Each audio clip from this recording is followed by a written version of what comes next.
You're amazing. You make my life feel brand new. Jesus, you love me too much, oh, too much, oh, too much, oh, excess love, oh. Je voudrais vous saluer, chers bien-aimés frères et sœurs, et que la paix de Dieu Tout-Puissant puisse être le partage de chacun d'entre nous, et que sa faveur continue de se manifester dans nos vies. Je vous invite à pouvoir prendre les Saintes Écritures dans le livre de Josué au chapitre 1, le verset 6. Je fais la lecture. Fortifie-toi et prends courage, car c'est toi qui mettras ce peuple en possession du pays que j'ai juré à leur père de leur donner. Amen. Et que Dieu bénisse sa parole. Ce texte lu fait suite à la désignation de Josué comme successeur de Moïse, qui devait faire entrer le peuple d'Israël dans le pays promis. Dieu va lui donner plusieurs recommandations afin qu'il puisse réussir à cette belle mission. C'est pourquoi je voudrais partager avec vous ce thème. Tu ne mourras pas. Tu ne mourras pas, chers frères, chères sœurs. Certes, la pandémie prend de l'ampleur, surtout dans notre pays, de jour en jour. Mais ce que tu dois savoir, c'est que tu ne mourras pas. Josué a été désigné par le Seigneur pour conduire le peuple d'Israël à prendre possession du pays promis, juste après la mort de Moïse. Donc nous voyons que la mission de Josué, c'est d'accompagner ou de conduire le peuple d'Israël jusqu'à la terre promise. Je ne sais pas quelle est la mission que le Seigneur t'assigne. Je ne sais pas quelle est la promesse que Dieu a faite pour toi. Mais ce que tu dois savoir, c'est que tu ne mourras pas. Tu ne mourras pas. Tu accompliras cette mission à laquelle le Seigneur t'a demandé de réaliser. Mais pour accomplir cette mission, Josué a été d'abord le choix de Dieu. Dieu a désigné Josué pour conduire les enfants d'Israël, pour les amener à Canaan, prendre possession de Canaan. Je ne sais pas quelle est la mission que Dieu t'a demandé d'accomplir. Mais pour l'accomplir, il faudrait que tu sois le choix de Dieu. Et j'ai béni le nom du Seigneur parce que tu es le choix de Dieu. J'ai béni le nom du Seigneur parce que Dieu t'a confié une tâche à accomplir sur cette terre. Et c'est pourquoi, lorsque tu l'as accepté comme Seigneur et Sauveur personnel, il ne t'a pas rappelé à lui, mais il a permis que tu sois sur cette terre. Tu sois sur cette terre pour accomplir la tâche à laquelle il t'a confié. Ne doute pas, mon frère, ma soeur, tu es le choix de Dieu pour accomplir cette mission-là. Josué a été le choix du Seigneur. Et c'est pourquoi tu ne mourras pas. Et pour accomplir une telle mission, certes, il a été le choix du Seigneur, mais il fallait que Josué reste en vie. Pour accomplir la mission du Seigneur, tu as besoin de rester en vie. Tu as besoin de rester en vie. Car c'est pendant que tu vis que tu peux réaliser le plan du Seigneur. C'est pour ça, notre monde est si tourmenté, est si bouleversé. Mais rassure-toi, il faudrait que tu sois en vie pour réaliser le plan du Seigneur. Jésus est venu volontairement après l'appel du Seigneur pour sauver l'humanité. Mais juste après sa naissance, on voit que Hérode s'est levé pour le tuer. Dieu va donner des directives à ses parents pour qu'ils soient gardés pour accomplir la mission. Tu ne mourras pas, mon frère. Tu accompliras la mission du Seigneur. Dans Luc chapitre 2, versets 25 à 29, le Seigneur s'est révélé à Simeon qui n'allait pas mourir jusqu'à ce qu'il ait vu le Messie, ait vu le Sauveur de l'humanité avant qu'il ne meure. Et cela s'est réalisé. Cela s'est réalisé. C'est lui d'ailleurs qui a présenté Christ à Dieu au temple. Tu ne mourras pas. Parce que tu as été choisi pour accomplir la volonté de Dieu. Demeure ferme et fixe tes regards vers le Seigneur pour réaliser cette mission à sa gloire. Nous pourrons aussi prendre le cas de notre Seigneur Jésus. Dans Luc chapitre 13, le verset 31 à 34, il a été informé que Hérode voulait à sa vie. Mais il a simplement dit, allez-y, dis à ce renard que mon temps n'est pas encore arrivé. Dans Jean 7, verset 30, où les pharisiens voulaient le saisir, la Bible dit que son heure n'était pas venue. Ils n'ont pas pu le saisir. La mort va menacer, mais la mort ne pourra pas t'emporter. Parce que ton heure n'est pas encore venue. Et tu dois accomplir ce pourquoi le Seigneur a permis que tu sois là. C'est pourquoi ce que tu es appelé à faire, c'est de chercher à comprendre ce que Dieu veut que tu fasses pour lui.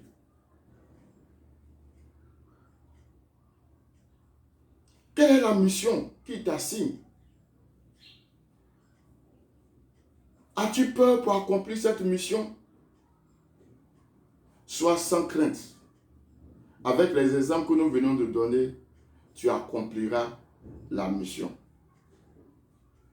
Certes, tu ne mourras pas, mais il y aura beaucoup d'embûches, beaucoup de difficultés qui vont joncher ton chemin.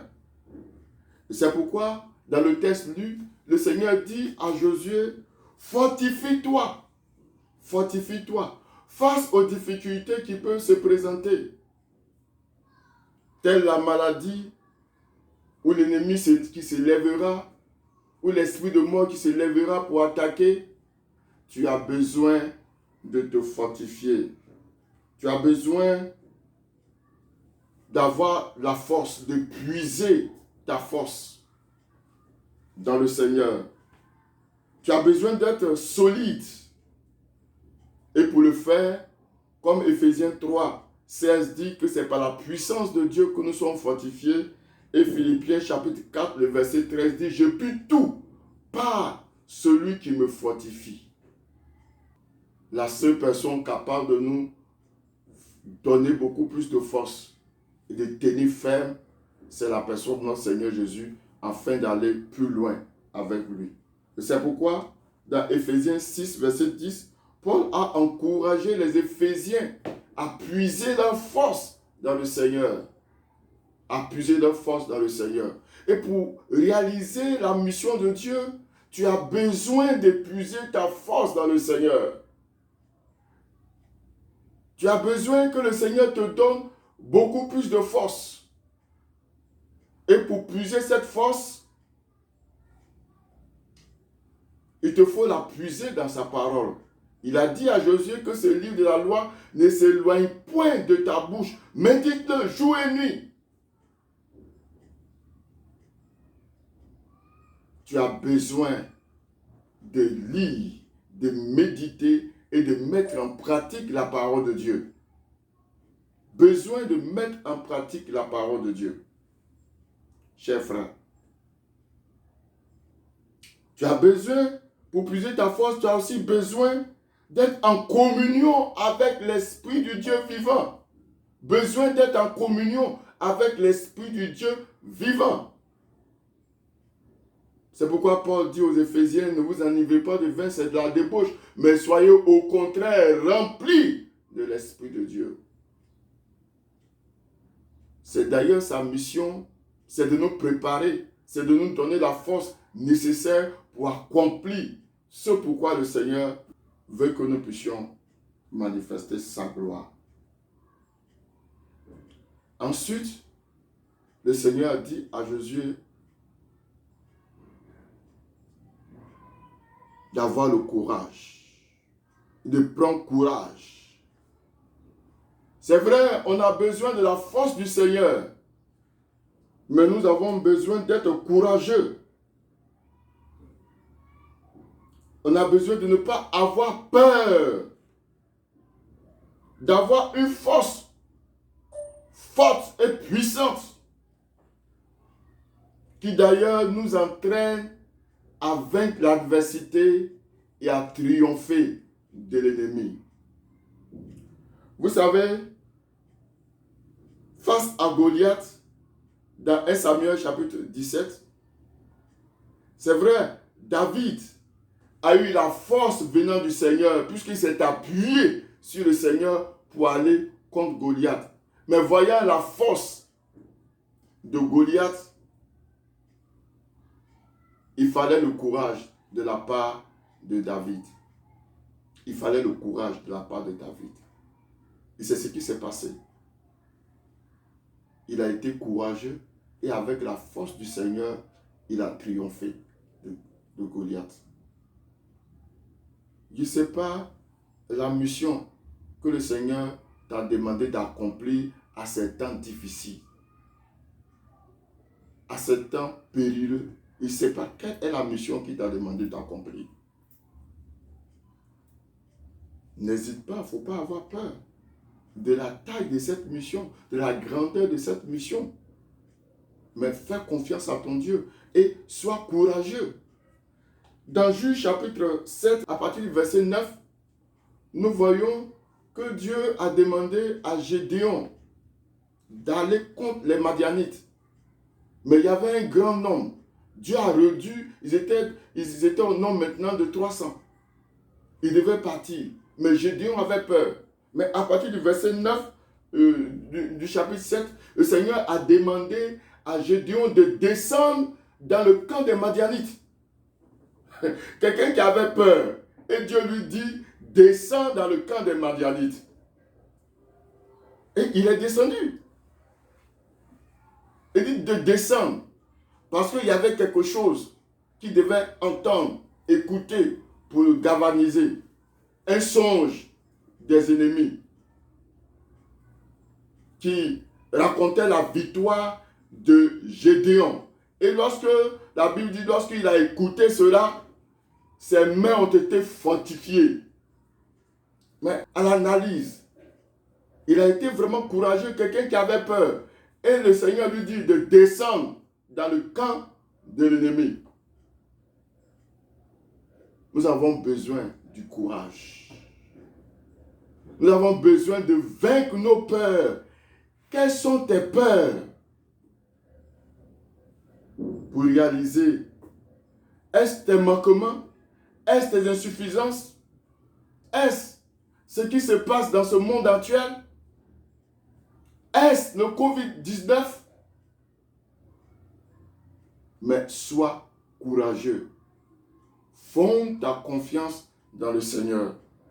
Cela me rappelle un peu l'histoire des vaillants hommes de David. David avait soif.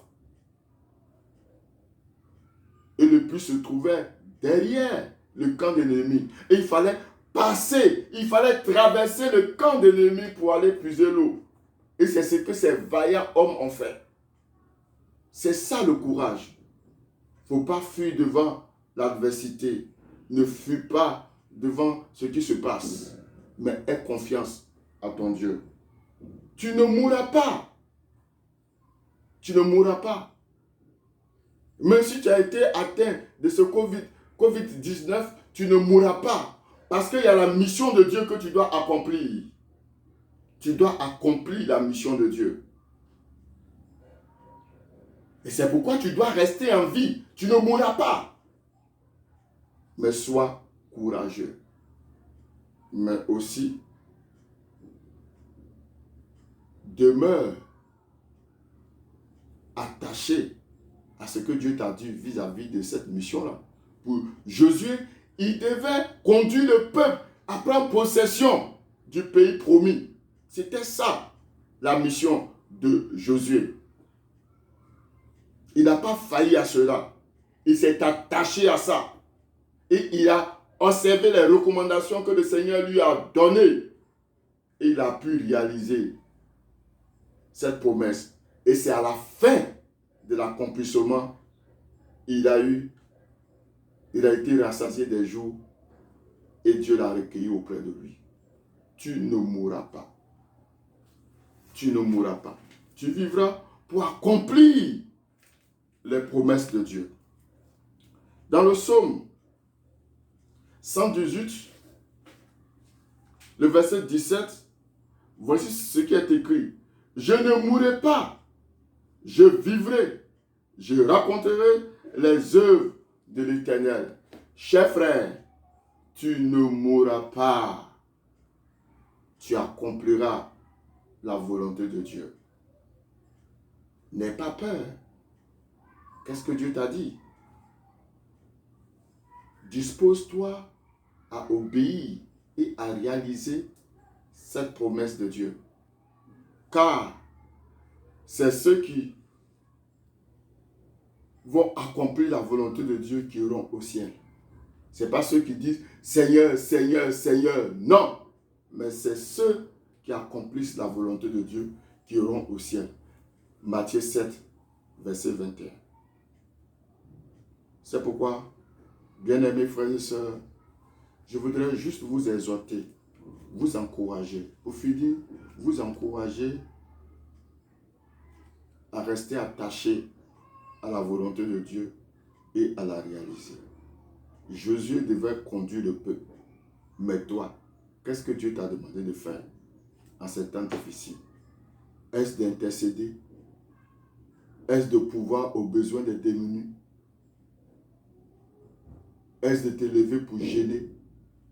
Est-ce de te lever pour être au coin des rues pour distribuer de la littérature chrétienne ou être au coin des rues pour annoncer la bonne nouvelle? Qu'est-ce que Dieu t'a dit? As-tu peur? N'aie pas peur, sois courageux, sois fortifié et réalise cette promesse, car tu ne mourras pas. Tu vas raconter les bienfaits du Seigneur. À la fin de cette crise, tu te lèveras pour glorifier le nom du Seigneur, parce qu'il t'aura gardé. Et que Dieu te bénisse. Amen. Seigneur notre Père, merci de nous rassurer, parce que tu es mort pour nous, et en toi nous avons la vie. Nous ne mourrons point, parce que tu es avec nous, tu es le prince de la vie. Merci de nous entraîner à accomplir ta volonté, à la réaliser à ta gloire. Toute la gloire te revienne. Et fortifie chacun d'entre nous et donne-nous la force et le tonus nécessaire au nom de Jésus. Amen.